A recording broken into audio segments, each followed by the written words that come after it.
يا أيها الذين آمنوا إذا نودي للصلاة من يوم الجمعة فاسعوا إلى ذكر الله وذروا البيع. من المجيد والفرقان الحميد. بسم الله الرحمن الرحيم. ومن يوق شح نفسه فأولئك هم المفلحون. قال الله تعالى في شأن حبيبه: إن الله وملائكته يصلون على النبي یا ایھا الذین آمنوا صلوا علیہ وسلموا تسلیما. درود پاک پڑھیے. الصلاۃ والسلام علیک یا سیدی یا رسول اللہ، الصلاۃ والسلام علیک یا سیدی یا حبیب اللہ، الصلاۃ والسلام علیک یا جد الحسن والحسین وعلی آلک واصحابک یا خاتم النبیین. مولایا صلی وسلم دائما ابدا علی حبیبک خیر الخلق کلہم. یا رب بالمصطفى بلغ مقاصدنا واغفر لنا ما مضى يا واسع الكرم. يا أكرم الخلق ما لي من ألوذ به سواك عند حلول الحادث العمم. فإن من جودك الدنيا وضرتها ومن علومك علم اللوح والقلم. ثم رضا عن أبي بكر وعن عمر وعن علي وعن عثمان ذي الكرم. رب صل وسلم دائما سرمدا على حبيبك خير الخلق كلهم. لي خمسة نطفي بها حر الوباء الحاطمة المصطفى والمرتضى وابناهما والفاطمة. کیا بات رضا اس چمنستان کرم کی، کیا بات رضا اس چمنستان کرم کی. زہرا ہے کلی جس میں حسین و حسن پھول، مزرعِ چشت و بخارا و عراق و اجمیر. کون سی کشت ہے جہاں برسا نہیں جھالا تیرا. نبوی می علوی فصل بطولی گلشن، حسنی پھول اور حسینی ہے مہکنا تیرا. میری قسمت کی قسم کھائیں سگانے بغداد، ہند میں بھی ہوں تو دیتا رہوں پہرا تیرا. راج کے شہر میں کرتے نہیں تیرے خدام، اور باج کے شہر سے لیتا نہیں دریا تیرا.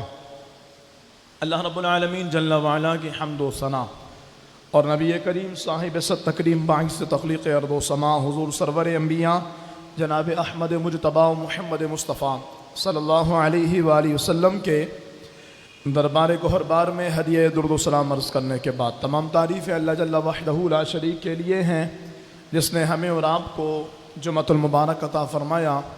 ماہ ذوالقعدۃ الحرام کا یہ جمعہ ہے اور ہم تواتر کے ساتھ خاص عنوان پر گفتگو کر رہے ہیں، جس میں منصب کی اہمیت، چاہت، حرص اور اس منصب کو زبردستی حاصل کیے جانے کا جو وبال ہے اس کو بیان کیا.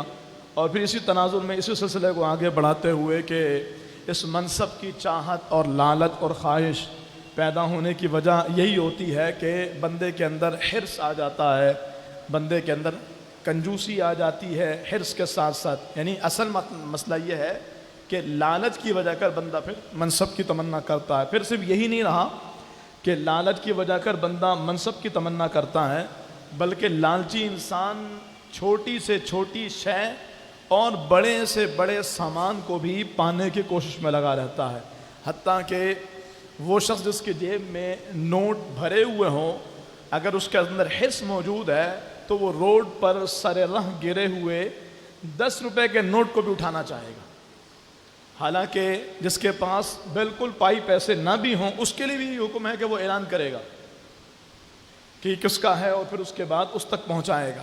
لیکن یہاں پر جس کے پاس مال موجود ہے اس کا بھی حال یہ ہے کہ وہ چاہتا ہے کہ وہ اس مال کو لے لے. بلکہ چلیں یہ تو شاید شاذ صورتیں ہیں، میں اس کو دوسری مثال دوں کہ کسی شاپ کیپر کے پاس گئے اور اس سے جو ہے وہ ہم نے 120 روپے کا سامان لیا. اس نے ہمیں، جب ہم نے اس کو 500 روپے کا نوٹ دیا تو اس نے ہمیں 400 واپس کر دیا، یعنی 20 روپے اس نے ایکسٹرا دے دیے. تو جو حریص آدمی ہوتا ہے، جو مال کا لالچی ہوتا ہے، تو وہ بندہ اس 20 روپے کو خاموشی کے ساتھ ہڑپ کر جاتا ہے. اس کے برخلاف اگر وہ بندہ جس نے پیسے واپس کیے ہیں 20 روپے کم دے تو چھوڑیں گے نہیں، لیکن 20 روپے زیادہ دے دے تو پھر حریص آدمی اس 20 روپے کو چھوڑنا نہیں چاہتا. کئی بار ایسا ہوا، یہ کئی لوگوں نے مجھے خود واقعات بتائے کہ کسی آٹو پہ سفر کر رہے تھے، رکشے پر سفر کر رہے تھے، یا خاتون تھی سفر کر رہی تھی. تو جب اپنے مطلوبہ جگہ پر پہنچے تو رکشے والے کو انہوں نے پہلے بہت ہوتا تھا یہ کہ 20 روپے کی جگہ پر 5,000 کا نوٹ دے دیا دھوکے میں. بزرگ آدمی تھا, بوڑھا تھا, نظر نہیں آیا, کچھ ایسا دے دیا. سامنے والے نے بھی وہ 20 کے بجائے 5,000 رکھ کر کے چل دیا. اس وقت سمجھ میں نہ آیا, بعد میں تو آیا ہوگا. لیکن ہر ایک بندہ مال کا, اپنی اس طرح کی کسی بھی چیز کو چھوڑنے کو تیار نہیں ہوتا. تو منصب یہ بہت چھوٹی چیز ہو گئی. اس سے بڑی چیز جو بڑا وبال لے کر آتی ہے وہ ہے بندے کے لیے حرص, بندے کی لالچ. اور قرآن نے ایسا اصول بیان کیا, میں آپ سے عرض کروں کہ آپ جمعہ پڑھنے آئے ہیں, ہم سارے جمعے کے لیے آئے ہیں, پھر رمضان کی عبادتیں ہوں, زکوٰۃ ہو, حج ہو, صدقات ہوں, نیکیاں ہوں, اعمال ہوں, پڑوسیوں کے ساتھ حسن سلوک ہو, اپنے بال بچوں کے حقوق کی ادائیگی ہو, ساری نیکیاں کرنے کا مقصد کیا ہوتا ہے؟ صرف ایک مقصد کہ ہم اللہ کی بارگاہ میں کامیاب ہو جائیں, یعنی ہم جہنم سے بچا کے جنت میں داخل کر دیں, ہمیں جنت مل جائے, اللہ ہم سے راضی ہو جائے. کامیابی ہے کہ اللہ راضی ہو جائے. اللہ کی رضا پانے کے لیے اتنی کوششیں. اور اس کو علماء نے لکھا ہے کہ جہاں پر اللہ نے کامیابی کو بیان کیا, جیسے قرآن کہتا ہے قد افلح المؤمنون, ایمان والے کامیاب ہو گئے, تو یہاں کامیابی سے مراد اللہ کی رضا ہے. پھر آگے اللہ نے ان کے اوصاف بیان فرمائے, قد افلح المؤمنون الذین هم فی صلاتهم خاشعون, وہ جو نماز میں ڈرتے رہتے ہیں, والذین هم عن اللغو معرضون, وہ جو بے حیائی اور فضول باتوں سے, لغو باتوں سے احتراز کرتے ہیں, بچتے رہتے ہیں. تو فرمایا کامیاب ہو گئے. کامیابی کیا ہے؟ اللہ راضی ہو گیا. تو جہاں پر کامیابی کو بیان کیا گیا وہاں پر اللہ کی رضا کو اس میں رکھا گیا. اسی طرح اللہ فرماتا قد افلح من تزکا, جس نے اپنے باطن کا تزکیہ کر لیا, جس کا اندر صاف ہو گیا, جس کا دل اجلا ہو گیا, جس کا باطن نفیس ہو گیا, قد افلح, تو کہاں وہ کامیاب ہو گیا, یعنی اللہ اس سے راضی ہو گیا. رمضان شریف کو یہی بیان کیا جاتا ہے کہ رمضان کو اللہ نے دیا اس لیے بندہ اپنا تزکیہ کرے, اپنے اندر کی صفائی کرے, باطن کا تزکیہ کرے, اللہ راضی ہو جائے گا. تو اللہ تعالیٰ نے جہاں پر فلاح اور کامرانی کو بیان فرمایا, وہاں پر فلاح و کامرانی سے مراد اللہ کی رضا ہے, کیونکہ کامیابی تو ملے گی رضا کے ساتھ. جہاں پر اللہ کی رضا نہ ہو وہاں کامیابی کیسی؟ ہمارے یہاں یہ بات ہے کہ ہم نے الگ الگ نام دے رکھے ہیں. جیسے کہ آپ دیکھیں گے کسی بندے نے اس طرح سے کامیابی اور الفاظ کو ہم نے ناکام بنا دیا ہے کہ ایک بندہ کہے گا یار حرام مال میں بڑی برکت ہے, دیکھو کیسی ترقی کر رہا ہے. تو حرام میں برکت کیسی؟ حرام تو اللہ کی ناراضی والا کام ہے, اور برکت اللہ اسے دیتا ہے جس سے راضی ہوتا ہے. تو پھر یہ کون سا جملہ ہو گیا کہ حرام میں بڑی برکت ہے؟ کافر اور یہودی اور مشرک کو کہا جائے کہ میں ہماری طرف بھی یہ بورڈ آفس کے سائٹ پر, ہم بہت عرصے پہلے کی بات بتا رہا ہوں, 15-20 سال پہلے کی, ہمارے مشہور تھا کہ یار یہاں سے پیٹرول ڈلوایا کرو. لوگ اس کو کہتے تھے اور ہم سنتے تھے, بچپن میں بائک چلاتے نہیں تھے تو اس وقت سنتے تھے کہ یہاں سے پیٹرول ڈلوایا کرو. کیوں؟ اس لیے کہ یہ یہودی کا پیٹرول ہے, پیٹرول پمپ ہے, یہ بڑا ایماندار ہے. تو یہودی اور ایماندار یہ تو دو متضاد چیزیں. ایمان تو اللہ کو ماننے اور دین کو قبول کرنے کا نام ہے. وہ ایک چیز میں اگر پورا کام کر رہا ہے تو وہ اپنے جو فرائض تھے اس کو پورا کر رہا ہے, لیکن ایمانداری اس چیز کا نام تو نہیں. تو ہم نے الفاظ کے وقت کو خراب کر دیا. سب سے بڑے بے ایمان کو ہم کہتے ہیں ایماندار ہے. اسی تناظر میں یہاں پر بھی کامیابی اور کامرانی یہ نہیں ہے کہ آپ گولڈ میڈلسٹ بن جائیں. ٹھیک ہے, دنیاوی اعتبار سے اگر کوئی کوشش کرتا ہے, کلام کوئی نہیں اس پر, لیکن اگر کوئی یہ کہتا ہے کہ یہی کامیابی, تو یہ کامیابی نہیں ہے. کتنے گولڈ میڈلسٹ اس وقت زیر زمین ہیں, ان کی ہڈیوں سے ان کے گوشت کو جدا کر دیا گیا. اگر ان کی قبروں کو کھولا جائے تو 2 سال پہلے زیر زمین جانے والے گولڈ میڈلسٹ, ان کی کھوپڑیوں کو دیکھ کے کوئی پہچان نہیں پائے گا کہ یہ مرد ہے کہ عورت, یہ بوڑھا تھا کہ جوان, یہ بچہ تھا کہ کوئی اور انسان. لیکن اس طرح سے مٹی نے ان کو فراموش کر دیا. صرف گولڈ میڈلسٹ کی کیا بات کیجیے, بڑے بڑے نامور, وہ لوگ جن کا توتی بولا کرتا تھا, وہ لوگ کہ جن کے بغیر دنیا کا نظام جمود طاری ہو جایا کرتا تھا کہ یار اس کے بغیر دنیا کیسے چلے گی, لیکن سب چلے گئے. سب فنا ہو جائیں گے کافی, ولیکن حشر تک نعت حضرت کا زبانوں پر سخن رہ جائے گا. کوئی گل باقی رہے گا, نہ چمن رہ جائے گا, پر رسول اللہ کا دین حسن رہ جائے گا.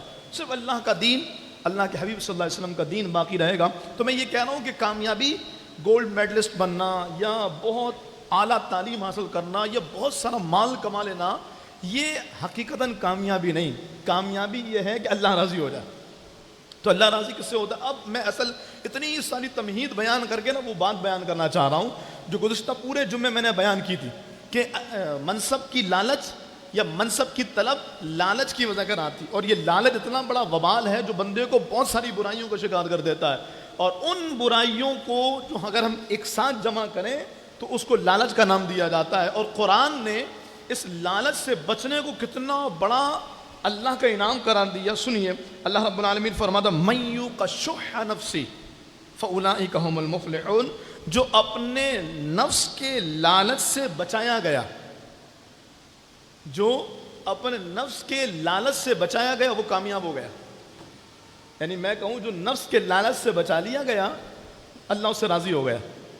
صرف یہ کرنا ہے کہ جو نفس چاہے اس پر عمل نہیں کرنا، وہ نفس جو اللہ اس کے رسول کی ناراضی چاہے اس پر عمل نہیں کرنا، یہ کامیابی ہے. کتنا آسان سا سادہ سا اور چھوٹا سا نسخہ ہے، لیکن جب آپ عمل کرنے نکلیں گے نا تو نفس کو کنٹرول کرنا یہ جوئے شیر لانے کے مترادف ہے. یہ کنٹرول میں نہیں آتا. ابھی آپ دیکھیں یہاں دو طرح کی سیڑھیاں بنی ہوئی ہیں اور نماز کے بعد، میں تو خیر یہاں نہیں ہوتا نماز کے بعد لیکن آپ اس کا تجربہ کریں گے، میں نے دیکھا بھی نہیں لیکن پھر بھی میں تجربے کی بنیاد پہ یہ بات کہوں کہ جب لوگ نکلتے ہوں گے نا ہر ایک چاہے گا میں پہلے نکل جاؤں. اچھا وہ جو پہلے دھکا دے کے سب کو باہر نکل رہا ہے نا وہ باہر کھڑے ہو کر کے 15 منٹ باتیں کرے گا یہاں تک کہ مسجد خالی ہو جائے گی، لیکن وہ پہلے نکلنا چاہے گا. تو چھوٹی سی بات نا، معمولی سی بات ہے یہ، لیکن ہمارے اندر اس بات کی جو حرص ہے یہی اسی کو ختم کرنے کا نام تو کامیابی ہے. اپنی انا کو فنا کرنے کا نام تو کامیابی ہے. میں یہ چاہتا ہوں، میں نے کہا کیسے نہیں ہوگا، میں نے جب کہہ دیا تھا، جب میں بول رہا ہوں، جب میری یہ بات یہ جو میں کو فنا کرنا نا، مٹا دے اپنی ہستی کو.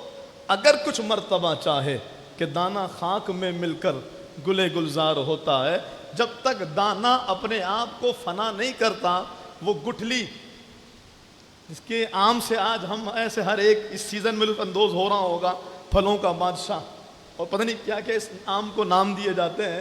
اب دیکھیں ایک گٹھلی پر یہ سارے، لیکن کمال دیکھیے اس ایک گٹھلی نے اپنے آپ کو زمین میں دبا کے فنا کیا، اس کا اجر کیا ملا؟ اس کے ہر پھل کے ساتھ گٹھلی نکل گئی. تو کہا یہی معاملہ ہے، اگر آج فنا کرو گے اللہ قیامت تک تمہیں ہر جگہ پر جگمگا دے گا.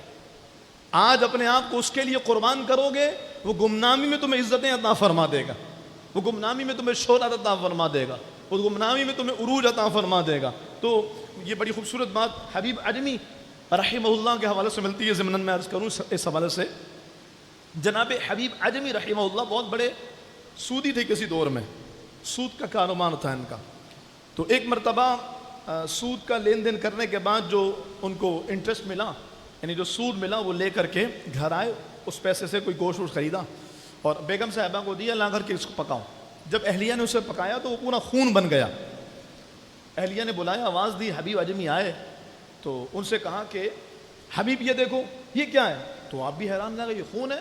تو بیگم صاحبہ نیک تھیں، وہ کہنے لگی حبیب یہ ان لوگوں کا خون ہے جو تم نچوڑ کر لا رہے ہو.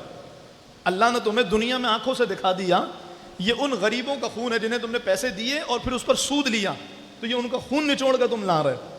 حبیب عجمی کو فوراً احساس ہوا، دل نے چوٹ کھائی. آپ نے ارادہ کیا جس کا جو سود ہے سب واپس کر دوں گا. پیسہ لے کے گھر سے نکلے، راہ میں بچے کھیل رہے تھے.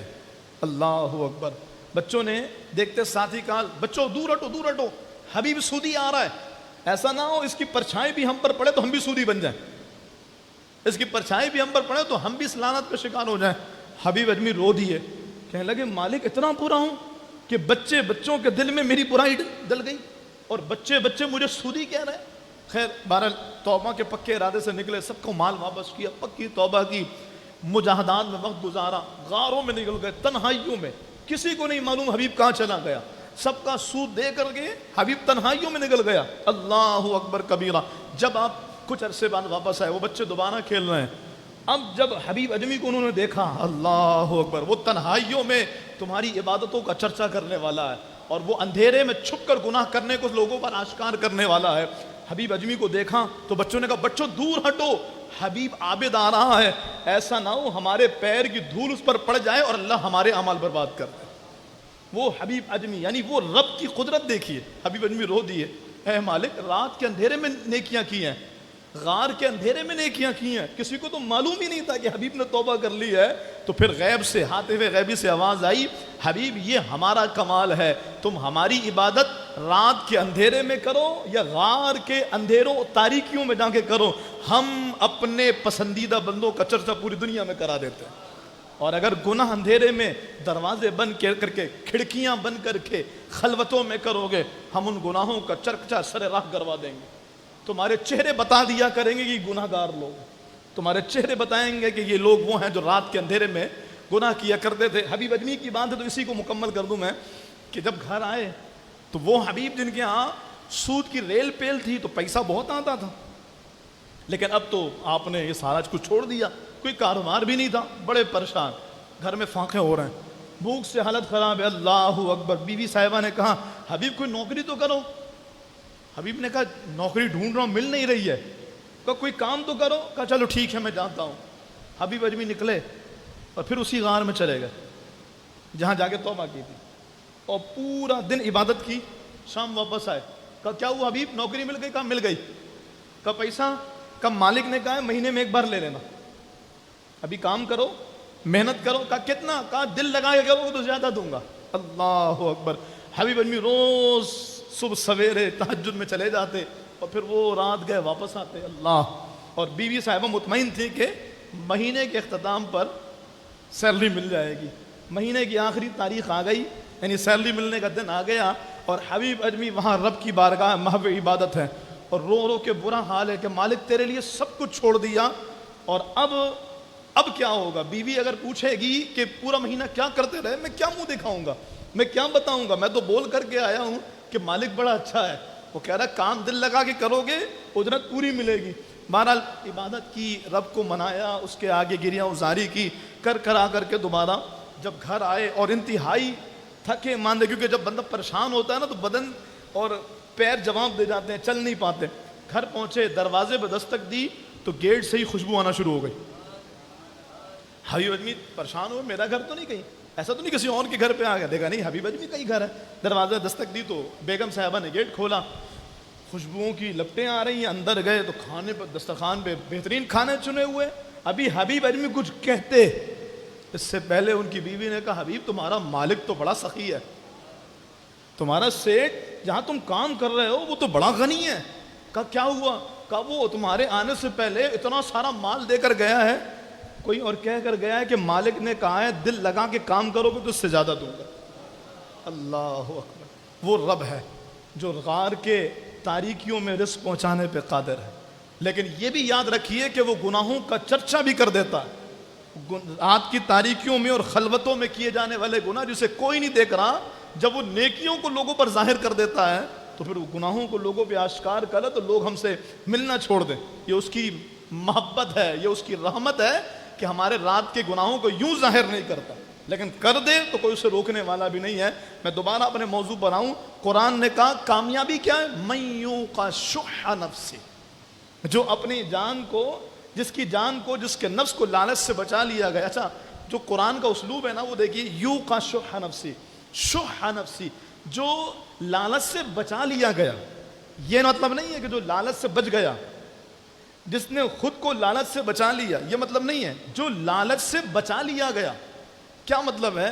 کہ سیدھا مطلب یہ ہے کہ پچھلے درس میں، پچھلے جمعے میں نے کہا تھا احضرت الانفس الشح، کہ دل لالچ کے پھندے میں، دل کے اندر لالچ موجود ہے، تو اب اس لالچ کو، اس حرص کو، اس طمع کو ختم کرنا یہ انسان کے بس کی بات نہیں ہے۔ رب چاہے گا تو ہی کرم ہوگا، وہ چاہے گا تو ہی یہ خیال نکلے گا، وہ چاہے گا تو ہی بندہ دل کا غنی ہوگا اور حرص اور لالچ سے اپنے آپ کو بچا کر کے رکھے گا۔ پھر اللہ رب العالمین کے حبیب علیہ السلام نے فرمایا، حضور فرماتے ہیں ثلاث مہلکات، تین چیزیں ایسی ہیں جو بندے کو ہلاک کرنے والی ہیں، جو بندے کو تباہ کرنے والی ہیں۔ فرمایا سب سے پہلے نمبر پر فشح مطاع، حرص اور لالچ کی اطاعت، جو دل کرے وہ مان لینا، جو خواہش ہو وہ کر لینا، اور جب جو دل چاہے اس کو کر گزرنا۔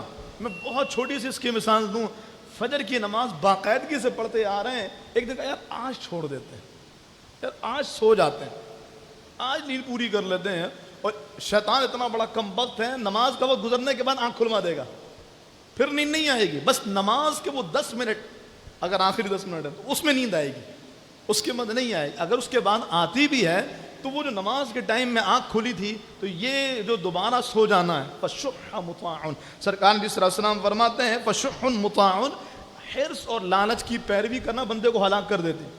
آج اس کی پیروی، کل اس کی پیروی، میں نے اس پہ بڑا غور کیا کہ چلیں ایک بندے نے نماز چھوڑ دی، بہت برا عمل ہے، لیکن ہر بار لالچ کی پیروی کیا بندے کو تباہ کر دیتی ہے؟ اس کی وجہ کیا ہے؟ تو جو بات مجھے سمجھ آئی وہ یہ ہے کہ جب بندہ نزا کے وقت آخری سانسوں میں ہوتا ہے نا، اس وقت بھی اس کے اسی لالچ کے ذریعے اس کا ایمان خریدا جاتا ہے۔ شیطان پانی کی بوتل لے کر آتا ہے، پانی لو ایمان دو۔ کہتے ہیں مرنے والے کو اس قدر پیاس لگتی ہے کہ اگر 7 سمندروں کا پانی بھی پلا دیا جائے تو بھی اس کی پیاس نہ بجھے، اور اس موقع پہ اگر اسے پانی نہ ملے تو شیطان اس کے پاس پانی کی ٹھنڈی ٹھنڈی بوتل لے کر آتا ہے، کہتا پانی پی لو ایمان دے دو۔ بندہ کہتا لاؤ پانی دو، کہتا پہلے ایمان چھوڑو۔ اللہ اکبر۔ اب جس نے دنیا میں اپنے نفس کو کنٹرول کرنا سیکھا ہوگا، جس نے اس سرکش نفس کے خلاف جانا پسند کیا ہوگا، بہت ساری جگہوں پر ایسا ہوتا ہے۔ مولا کائنات کا وہ واقعہ آپ کے پیش نظر ہوگا کہ جب ایک کافر سے جنگ ہوئی، لڑائی ہوئی، اور کافر کو آپ نے پچھاڑ دیا، تلوار اس پر سونت لی، اس کافر نے مولا کائنات کے اس چہرے پر جس کے لیے ہم کہتے ہیں کرم اللہ تعالی وجہہ الکریم، اس چہرے پر تھوک دیا، معاذ اللہ۔ تو مولا کائنات تلوار لے کر اس کے اوپر سے ہٹ گئے۔ کافر بڑا حیران، علی یہ کیا؟ تو کہا نہیں جان تجھے چھوڑ دیا۔ قابو کرنے کے بعد کون چھوڑتا ہے؟ ابھی تو تلوار بھی نہیں تھی، اور پھر اوپر سے میں نے تھوک بھی دیا، تجھے اور غصہ دلایا۔ کہا اچھا یہ بتا تو نے تھوکا کیوں تھا؟ کہا میں نے اسی لیے تھوکا تھا کہ اب تو میں مرنے والا ہوں، کم از کم میں اپنے غصے کا اظہار تو کروں، تجھے غصہ تو دلاؤں، تجھے یاد تو رہے مجھے مارنے کے بعد بھی کہ دیکھا اس بندے نے میرے چہرے پہ تھوکا تھا۔ تو علی نے کہا اسی لیے تو تجھے مارا نہیں ہے کہ تو نے جو اب میرے چہرے پہ تھوکا ہے تو اب مجھے غصہ آیا، اچھا مجھے تھوک رہا ہے، اچھا میرے ساتھ ایسا کر رہا ہے، تو اب اگر تجھے مارتا تو وہ رب کی رضا کے لیے نہیں بلکہ اپنے نفس کی خواہش کے لیے مارتا۔ یہ مولا کائنات، حالانکہ یہ ان کا میں تو کہتا ہوں یہ ہماری تربیت کے لیے تھا۔ علی کے اندر نفس کی خواہش تھوڑی آئے گی، وہ تو حضور کے تربیت یافتہ ہیں، وہ تو بچپن سے حضور کی معیت میں رہے، تو لیکن یہ ہماری تربیت کے لیے مولا کائنات نے کہا اس لیے چھوڑ دیا۔ اس کافر نے کہا کلمہ پڑھاؤ علی، اتنا خوبصورت دین جو مارنا بھی رب کے لیے سکھاتا ہے، بچانا بھی رب کے لیے سکھاتا ہے، جو زندگی کا ہر کام اپنے رب کے لیے کروانا جانتا ہے یا چاہتا ہے، تو پھر ایسے دین کو تو قبول کرنا ہی سب سے بہترین طریقہ ہوگا۔ تو میں یہ کہہ رہا تھا کہ وہ آخری سانسوں میں جو پانی کی پیشکش اور دیگر چیزیں ہوتی ہیں، بچتا کون ہے؟ جس نے دنیا میں اپنے آپ کو لالچ سے بچایا ہوتا ہے، یہ بھی لے لوں، یہ بھی لے لوں، یہ بھی لے لوں، یہ بھی کر لوں۔ نہیں نہیں نہیں، جہاں پر رب چاہے گا وہ کام کرنا ہے، جو رب کی رضا ہوگی وہ کرنا ہے۔ وہ ایزی پیسہ اکاؤنٹ ہے، ہمارے یہاں بعض لوگ نوجوان پوچھتے ہیں، ایزی پیسہ اس لیے نام لے رہا ہوں، بہت سارے اسی نام سے اکاؤنٹ ہیں، میں کسی خاص کمپنی کا نام نہیں لے رہا، ایزی پیسہ ایک معروف ہے اس لیے میں ایسا کہہ رہا ہوں، ورنہ ایسا نہ ہو کمپنی والے کہیں یہ تو ہمارے کمپنی کا جو ہے نا وہ کام خراب کر رہا ہے۔ جو غلط کرے گا وہ کوئی بھی کمپنی کرے غلط ہی، ہم تو اس کو بیان کریں گے۔ تو یہ جتنی اپلیکیشنز ہیں جو موبائل اپلیکیشنز ہیں جس میں آپ پیسے اپنے موبائل میں رکھتے ہیں اور پھر اس سے آپ بل بھی پے کرتے ہیں، بیلنس بھی ڈلواتے ہیں، دیگر اور کام بھی کرتے ہیں، وہ جیز کیش بھی ہوتا ہے، وہ یو کیش بھی ہے شاید، اور بہت ساری چیزیں۔ تو اس میں مجھے معلوم ہوا اور میں نے بھی اس کو اپنے پاس انسٹال کیا، تو میں نے بھی دیکھا کہ روزانہ آپ کو بس جو آپشن آتا ہے آپ اس پہ کلک کر دیں تو جتنے پیسے ہوں گے اسی حساب سے آپ کو کچھ ایکسٹرا پیسے ملیں گے۔ بس اوقات یہ 1 روپیہ روز ملتا ہے، اور اگر آپ نے ڈپازٹ زیادہ کروا کے رکھا ہوا فکس اسی موبائل میں تو پھر آپ کو اس پر زیادہ پیسے ملتے ہیں۔ میں کہوں یہ روزانہ 10 روپے ملیں گے، 15 روپے ملیں گے، 20 روپے ملیں گے، یہ سراسر سود ہے، یہ سراسر سود ہے۔ لیکن میں نے دیکھا نوجوان 1 روپیہ بھی نہیں چھوڑتا، وہ اس کو بھی اویل کرنا چاہتا ہے کہ چلو 1 روپے تو مل رہا ہے، حالانکہ پتہ ہے یہ حرام ہے، حالانکہ پتہ ہے یہ سود ہے، پتہ ہے سود کرنا رب سے اعلان جنگ کرنا ہے۔ اللہ رب العالمین فرماتا ہے کہ اگر تم نے ایسا نہ کیا، یعنی اگر تم نے سود کو نہ چھوڑا تو تم نے اللہ اور اس کے رسول سے جنگ کی ہے۔ لمن حارب اللہ ورسولہ، اللہ رب العالمین کے سے جنگ کرنے کے مترادف ہے سود لینا اور سود دینا، لیکن ہمارے یہاں اس کو لیا جاتا ہے۔ تو اس لالچ سے بچنا اس لیے بھی ضروری ہے کہ لالچ ان دی اینڈ بندے کو ایمان کے چھننے کی طرف لے جاتی ہے، ایمان خطرے میں پڑ جاتا ہے، ہر جگہ پر نفس کی نہیں ماننے۔ سرکار فرماتے فشح مطاع، ہلاک کرنے والی چیزوں میں سے ایک چیز یہ ہے کہ بندہ اپنے نفس کی پیروی کرے۔ اس کے علاوہ اور بھی چیزیں ہیں لیکن میں اس کو اس لیے بیان نہیں کر رہا کیونکہ وہ ہمارے موضوع سے مطابقت نہیں رکھتی۔ ایک یہ تھی تو میں نے اس کو آپ کے سامنے عرض کی۔ ایک اور حدیث پاک میں رسول اللہ صلی اللہ علیہ وسلم فرمایا وَلَا يَجْتَمِعُ الشُّحُّ وَالْإِيمَانُ فِي جَوْفِ عَبْدٍ۔ اب وہ والی بات آ گئی جو میں نے کہا یہ دم اخیر حرص کی وجہ کر، لالچ کی وجہ کر ایمان چھن جاتا ہے۔ حضور فرماتے ہیں صلی اللہ علیہ وسلم اللہ تعالیٰ کسی بندے کے دل کے اندر دو چیزوں کو اکٹھے نہیں کرے گا، ایک بخل، یعنی ایک حرص اور ایک ایمان۔ اگر حرص ہوگا تو ایمان نہیں ہوگا، حرص یعنی لالچ، اگر لالچ ہوگی تو ایمان نہیں ہوگا، اور ایمان ہوگا تو لالچ نہیں ہوگی۔ اب دیکھیے ہم اگر اس پیمانے پر اپنے ایمان کو دیکھتے ہیں، ہم میں سے ہر ایک دیکھے کہ کیا ہمارے اندر لالچ کا عنصر نہیں ہے، کیا ہم نے اپنے اندر سے لالچ ختم کر دی ہے؟ کسی بھی پیمانے پر، کسی بھی درجے پر، کسی بھی جگہ پر۔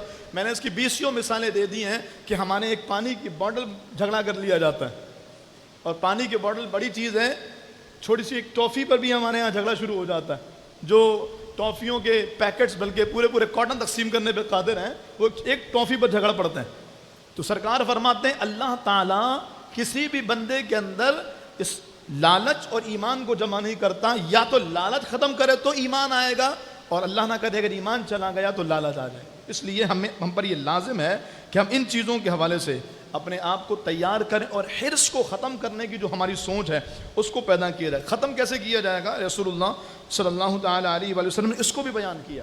اس کو ختم کرنے کی صورت کیا ہے؟ فرمایا اس کو ختم کرنے کی صورت یہ ہے کہ سرکار صلی اللہ علیہ وسلم کی حدیث پاک ہے، حضور فرماتے ہیں لا تکثر ہمک، اللہ اکبر، فرمایا زیادہ غمگین مت ہو، یار اس کو وہ مل گیا، اس کو وہ مل گیا، یار وہ ترقی کر رہا ہے، میرے پاس ہی نہیں آتا یار، میں صبح سے شام تک کام کرتا ہوں، میرا گزارا نہیں ہوتا، وہ دیکھو کتنی اچھی زندگی گزار، اس کا لائف سٹائل دیکھو یار، کیا میں اسی لیے رہ گیا ہوں؟ بالکل اسی لیے رہ گئے ہیں۔ آپ کو کس نے کہا کہ آپ کو دنیا میں کروڑ پتی بنانے کے لیے بھیجا گیا؟ کوئی بن گیا تو وہ اس کا معاملہ ہے، لیکن یہ ہمارے لیے ہم سے وعدہ نہیں کیا گیا کروڑ پتی بنایا جائے گا، تمہیں مال دیا جائے گا، تمہیں بہت زیادہ عزت شہرت نہیں۔ حضور کی حدیث سنیے، سرکار فرماتے ہیں الدنیا سجن المؤمن، سرکار فرماتے ہیں دنیا مومن کے لیے قید خانہ ہے۔ یہ کس نے کہہ دیا آپ کو کہ آپ یہاں عیاشیاں کریں گے؟ یہ کس نے کہہ دیا آپ کو کہ آپ یہاں پر بڑی ٹھاٹھ والی زندگی مل رہی ہے؟ تو یہ الگ میٹر ہے، لیکن حقیقت یہ ہے کہ یہ ٹھاٹھ والی زندگی ہمارے لیے نہ لازم ہے نہ وعدہ ہے۔ سرکار فرماتے ہیں پھر غم نہ کرو، جو چلا جائے اس پر افسوس نہ کرو۔ فرمایا ما یقدر یکن، فرمایا جو مقدر ہے وہ ہو کر رہے گا۔ اگر رب نے مقدر کر دیا ہے کہ دنیا میں تم نے کروڑ پتی بنا، مثال دے رہا ہوں، تو تم بن کر کے رہو گے، افسوس نہ کرو یہ ہو گیا، یہ ہو گیا، ایسا ہو گیا، ویسا ہو۔ بعض لوگ ہم نے دیکھا ہے، اللہ پاک اپنی امان عطا فرمائے، بعض لوگوں کے موبائل اسنیچ ہو جاتے ہیں، سامان چلا جاتا ہے، تو اس پر افسوس کر رہے ہوتے ہیں، یقین افسوس کا مقام بھی ہوتا ہے، لیکن وہ اس کی وجہ کر بیچارے کئی بار تو ہم نے دیکھا لوگوں کو ہارٹ اٹیک ہو جاتا ہے۔ وہ موبائل اتنا قیمتی نہیں ہوتا جس سے زیادہ قیمتی اس بندے کی جان ہوتی ہے، وہ اکیلا گھر کا کفیل ہوتا ہے، وہ موبائل کے چلے جانے پہ ہارٹ اٹیک ہو گیا اس کو۔ حضور فرماتے ہیں کچھ چلا گیا ہے تو غم نہ کرو، کیونکہ اگر مقدر میں جو ہے وہ تو ہو کر کے رہے گا، اگر اس کے جانے کے بعد تمہارے پاس بڑا فون آنا وہ آئے گا، اور اگر اس کے بجائے تمہاری جان جانے والی ہے تو جان جائے گی۔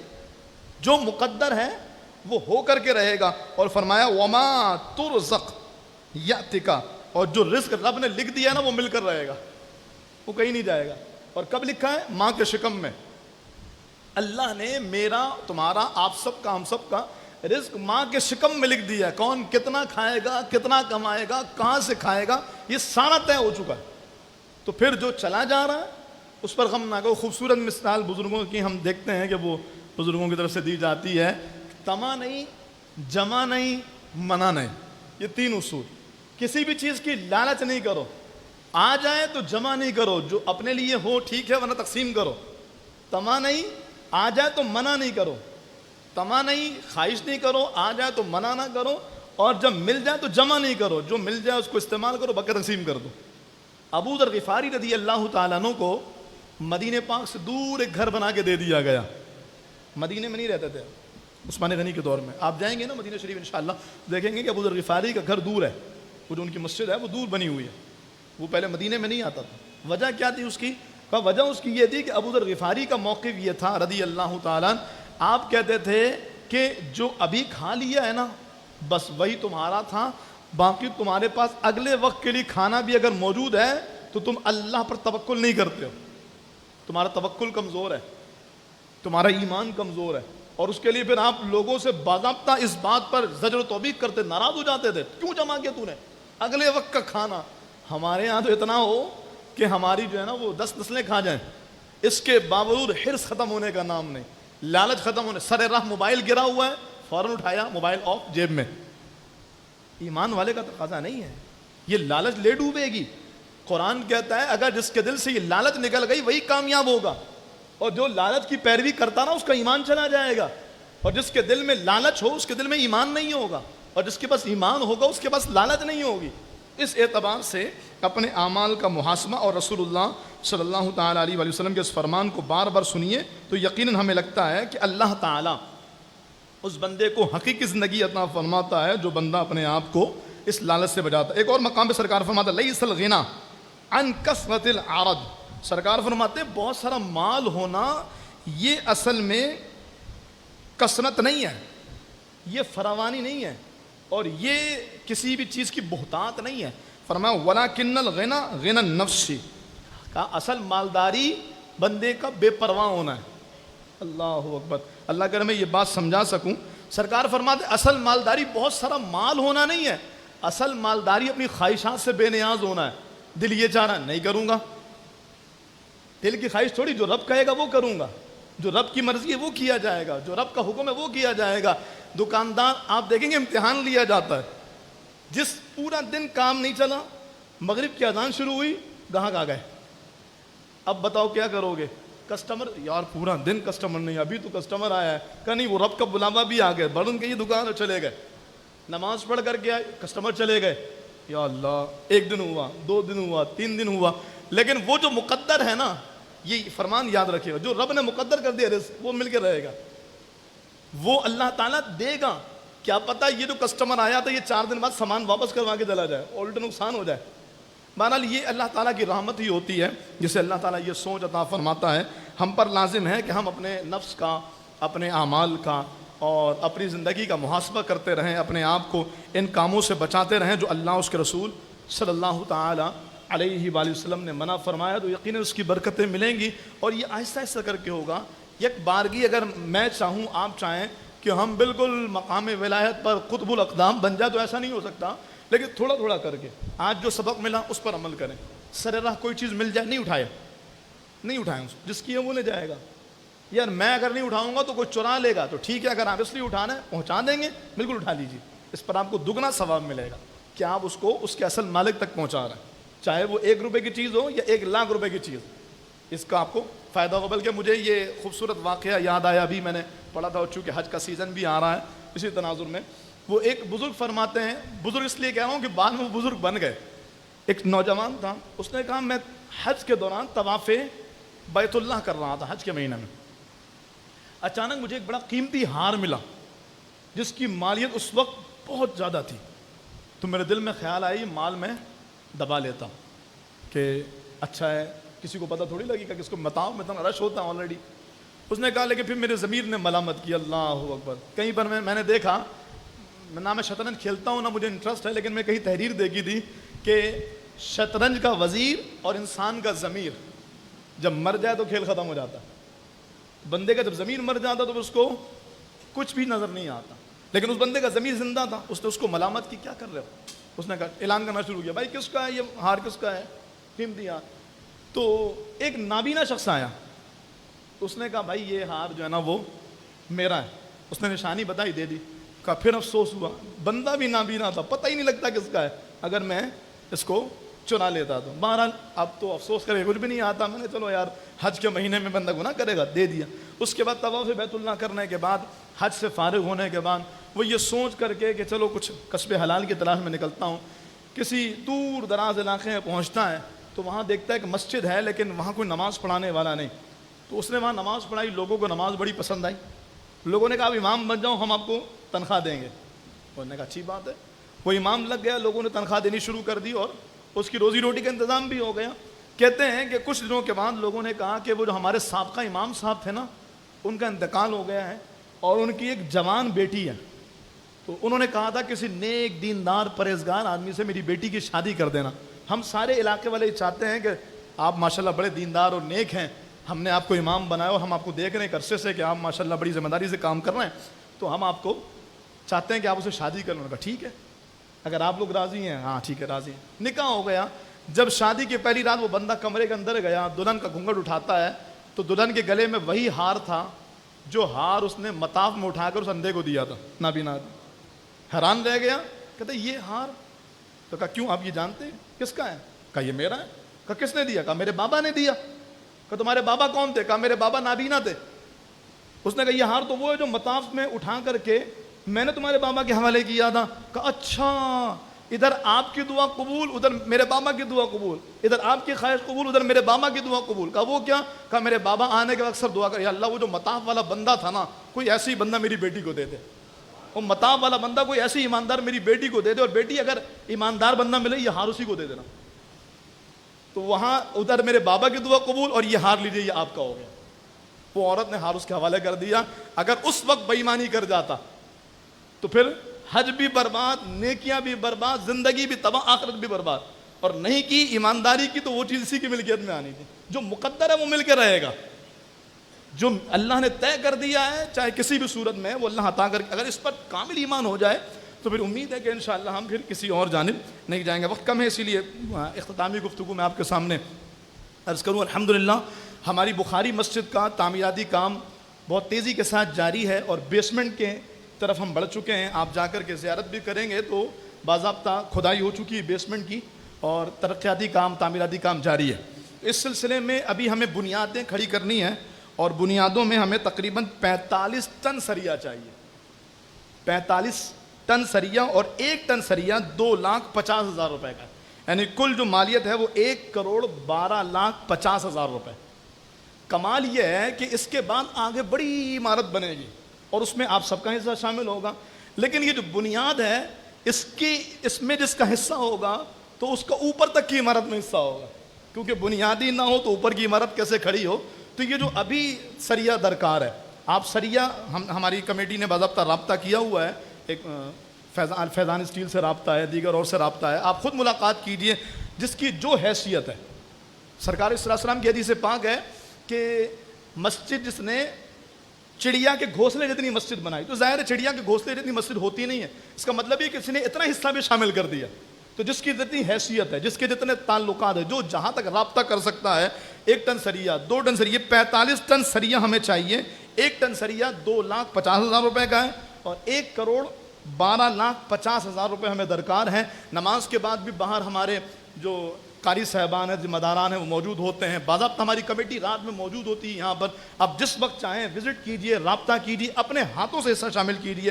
اس کے علاوہ ہمیں بنیاد کے لیے 700 سیمنٹ کی بوریاں چاہیے اور ایک بوری 1,040 روپے کی ہے. یہ کل 7,28,000 روپے. یعنی پوری جو بنیاد میں سیمنٹ ڈلے گا وہ 7,28,000 روپے کا. تو میں آپ سے کہوں کہ یہ تو ایک بندہ ہی پوری سیمنٹ ڈلوا دے. یار یہ جب تک مسجد رہے گی میں قبر کے اندر زیر زمین چلا جاؤں گا, یہ 7 لاکھ روپے میرے لیے توشہ آخرت بن جائیں گے. یہ 7 لاکھ روپے میرے لیے راہ نجات بن جائیں گے. یہ 7 لاکھ روپے میری کامیابی کے ضامن بن جائیں گے. تو یقیناً یہ ایسا عمل ہے جس کے ذریعے ہمیں یہ چاہیے کہ اپنا حصہ شامل کریں. میں آپ سے کہوں نماز کے بعد امام صاحب سے, دیگر ذمہ داران سے بالکل رابطہ کیجئے. ہر ایک اپنی کوشش کرے. میرے پاس نہیں تو جن کے پاس ہے ان سے رابطہ کر کے ہم رابطہ کروا دیں تاکہ ہمارا حصہ بھی مسجد کے معاملات میں شامل ہوگا تو انشاءاللہ اس کی برکتیں ملیں گی. اور آخری جملہ اختتامی طور پر, تقریباً پچھلے رمضان میں یعنی 1443 سنہ ہجری کے رمضان میں بخاری مسجد آیا تھا اور میں نے تقریر شروع کی تھی پہلے رمضان سے، پھر رمضان شریف کے بعد پھر مدینہ شریف چلا گیا تھا، اس کے بعد بقرعید سے میں مستقل ہوں یہاں جمعہ پڑھانے کے لیے، اور الحمدللہ ابھی میری آنے والے پیر کو حج کی روانگی ہے انشاءاللہ 12 جون بروز پیر صبح میں انشاءاللہ، اللہ نے چاہا تو آپ دعا بھی کیجئے گا۔ دل کانپ رہا ہے اس بات پر کہ اف بے حیائیاں کہ یہ منہ اور تیرے حضور، ہم بھی وہاں جائیں گے، ہمیں بھی حج کی سعادت ملے گی، یقیناً یہ بہت بڑا اللہ کا انعام ہے، تو دل کانپ رہا ہے ایسا نہ ہو ہم اس سعادت سے محروم رہ جائیں۔ تو سب سے پہلے تو یہ دعا کیجئے گا کہ اللہ تعالیٰ خیر سے نصیب کرے، آزمائشوں سے بچائے اور حج مقبول نصیب کرے، اور میں انشاءاللہ آپ سے وعدہ کرتا ہوں آپ سب کے لیے دعا کروں گا انشاءاللہ، جہاں جہاں مجھے لگا کہ یہ مقبول مقام ہے انشاءاللہ میں وہاں آپ کے لیے ہاتھ اٹھا کے رب کی بارگاہ میں دعا کروں گا، جن کی جو پریشانیاں ہیں وہ اللہ سب کی دور فرمائے۔ بارگاہ مصطفیٰ میں انشاءاللہ بخاری والوں کا سلام، اخن والوں کا سلام انشاءاللہ ضرور رسول اللہ صلی اللہ علیہ وسلم کی بارگاہ میں پیش کروں گا۔ اور دوسری جو عرض ہے وہ یہ ہے کہ ایک پورا سال میرا آپ لوگوں کے ساتھ گزرا ہے، اور مقرر مائک پر بول رہا ہوتا ہے تو پتہ نہیں کس کے دل میں چبھ رہا ہوتا ہے، کس کے دل میں جو ہے نا وہ غار بنا رہا ہوتا ہے، اور کس کو جو ہے نا اس پہ پیار آ رہا ہوتا ہے، مجھے اندازہ نہیں ہوتا، وہ بولتا چلا جاتا ہے، ایک لے میں بولتا ہے، کبھی یہ ارادہ نہیں کیا کہ سامنے فلاں بندہ بیٹھا تو اس کو ہٹ کرنا ہے، سامنے فلاں ہے تو اس کو ہٹ کرنا ہے، بلکہ ہمیشہ جو ہے وہ اصلاحی ٹاپک، لوگوں کی اصلاح، معاشرے کی اصلاح، عقیدے کی اصلاح، اعمال کی اصلاح، یہی سوچ ہوتی ہے۔ لیکن پھر بھی میری ذات سے تکلیف اگر نہیں بولوں گا یقیناً پہنچی ہو تو میں ہاتھ جوڑ کے آپ تمام سے عرض گزار ہوں، اللہ کی رضا کے لیے معاف کیجئے گا، اللہ پاک میرے سارے قصور معاف فرمائے، میری خطاؤں سے درگزر فرمائے، اللہ میرا سفر آسان کرے، جو لوگ جا رہے ہیں سب کے لیے دعا کیجئے گا، اللہ آپ کو یہ بار بار اس سفر سے بہرامن فرمائے۔ اگلا جمعہ تو ہمارے کوئی جن کو بخاری مسجد والے چاہیں گے وہ انشاءاللہ جمعے کی خطابت کریں گے، اور اس کے بعد جو جمعہ آئے گا اس میں انشاءاللہ ہمارے سابقہ خطیب صاحب اور ماشاءاللہ ہر دل عزیز شخصیت قبلہ علامہ اشفاق مدنی صاحب وہ تشریف لا رہے ہیں، غالباً 18 یا 17 تاریخ کی ان کی فلائٹ ہے تو یہاں پہنچیں گے۔ اس کے بعد والا جمعہ 23 تاریخ کا غالباً جمعہ ہے، وہ اشفاق مدنی صاحب پڑھائیں گے۔ اس کے علاوہ بقرعید کے جو 10 دن کے پروگرام ہوں گے، 10 راتوں کے، ظہر کے بعد کا درس ہوگا، عصر کے بعد کا درس ہوگا، یہ سارے ماشاءاللہ اشفاق مدنی صاحب دیں گے۔ آپ تمام ضرور تشریف لائیے، بھرپور شرکت کیجیے، بہترین عالم، بے باک دین کے ترجمان اور نفیس گفتگو کرنے پر اللہ نے ان کو ملکہ عطا فرمایا ہے، اللہ پاک ان کے علم میں مزید برکتیں دے، ضرور شرکت کیجیے گا۔ اللہ تعالی ہم سب کا حامی و ناصر ہو، زندہ رہے تو پھر ملاقات ہوگی، مر جائیں تو اصالہ ثواب اور دعا میں یاد رکھیے گا۔ اللہ ہم سب کا حامی و ناصر ہو، جو سنا اللہ پاک ہمیں عمل کرنے کی توفیق عطا فرمائے، آمین بجاہ النبی الامین وما علیہ۔